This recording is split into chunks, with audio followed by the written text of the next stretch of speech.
我爷爷在我们老家算是高寿了，85岁那一年才去世的。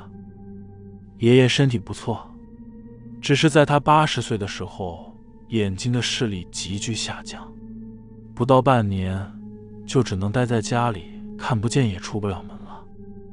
爷爷在自己的小房间里待了整整5年之久，但这5年倒也过得安稳。爷爷除了眼睛不好，其他的都过得去。爷爷有一个习惯，那就是咳嗽。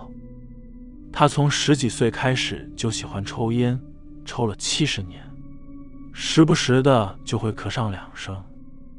几十年下来，家里和左邻右舍都习惯了。可是在爷爷去世后不久，有一天，妈妈在厨房做饭时，突然听见了爷爷的咳嗽声。当时妈妈一点也不觉得奇怪，可能是几十年下来太过习惯了吧。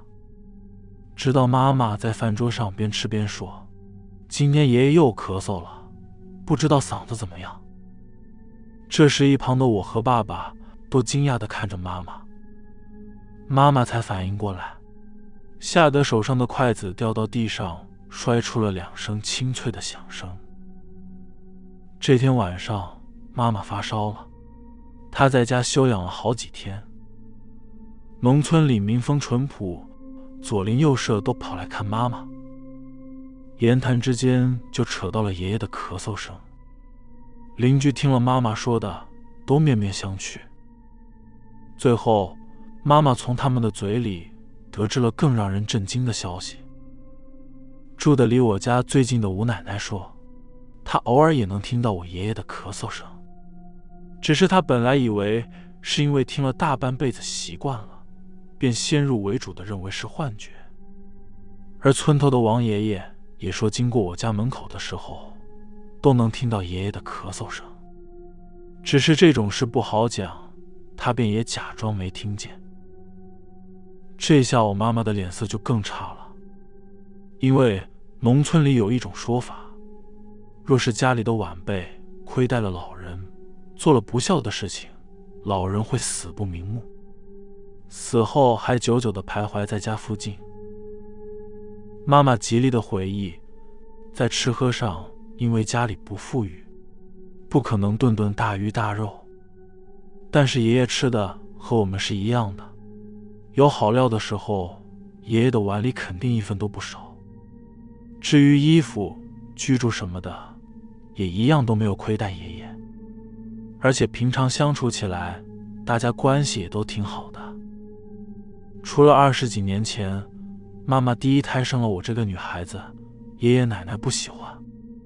当时妈妈和爷爷奶奶吵过一架，但后来的日子都很平静，不高兴也顶多说2句，没有大吵过。尤其是几年前奶奶去世了，爷爷后来眼睛又不好，一家人相处融洽，根本没生过气。若说不孝亏待了爷爷，妈妈她自问是绝对没有的事情，身边的邻居们也不信。大家都知道，妈妈的为人除了个性急了一点，其他的方面都不错，对老人的照顾，邻居们也都看在眼里。爸爸知道这件事后，也安慰妈妈别多想，但是妈妈比较固执，她总觉得不搞清楚，自己就是背负着苛待老人的罪名。于是妈妈透过邻居找到了一位大师，听说吉凶祸福、红白喜事等等的一些事情，大家都会去问一问这位大师。那段时间，妈妈被这件事搞得费心费神。爸爸要工作，所以当天就让我陪着妈妈一起去。左拐右拐的，我们好不容易才找到了那个大师的家门。进去后，有专门的人把我和妈妈带到了一个房间，我们在里面等了几分钟，才看到大师出来。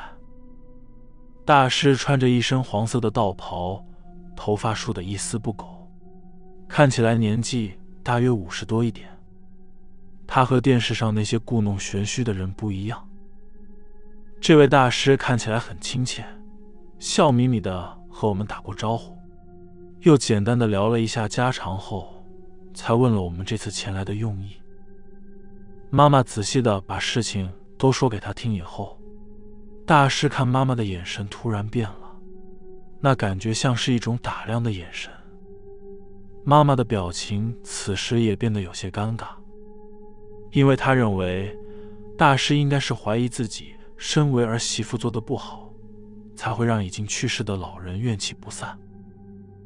大师就这样打量了很久，但后来他的眼神渐渐又变了，看起来似乎有点疑惑。他告诉我们，他必须和我爷爷对话，亲自问一问爷爷这件事的真相。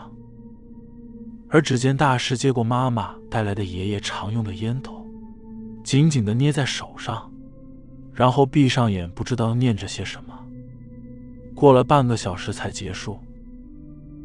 大师睁开眼后笑得很慈祥，他问妈妈，爷爷在世的时候，妈妈是不是每天早上都帮爷爷煮鸡蛋？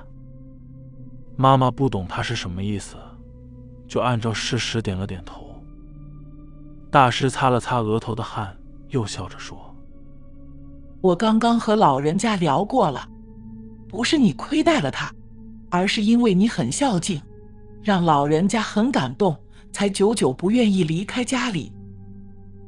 这次换妈妈打量着大师了。大师见妈妈一脸惊讶地看着他，才又跟我们解释，说爷爷告诉他，有一次家里的鸡蛋没了，大冬天的，妈妈还特别早起骑车去买了回来。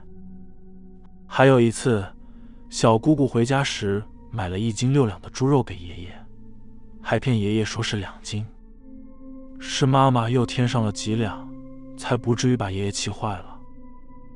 大师要我们不用担心，有一个寿命长的老人家守着我们，只会是好事，不是坏事。听完大师说的话后，我和妈妈就放心的回家了。后来我们也偶尔会听到爷爷那苍哑的咳嗽声，可是我们都不害怕了，反而觉得很安心。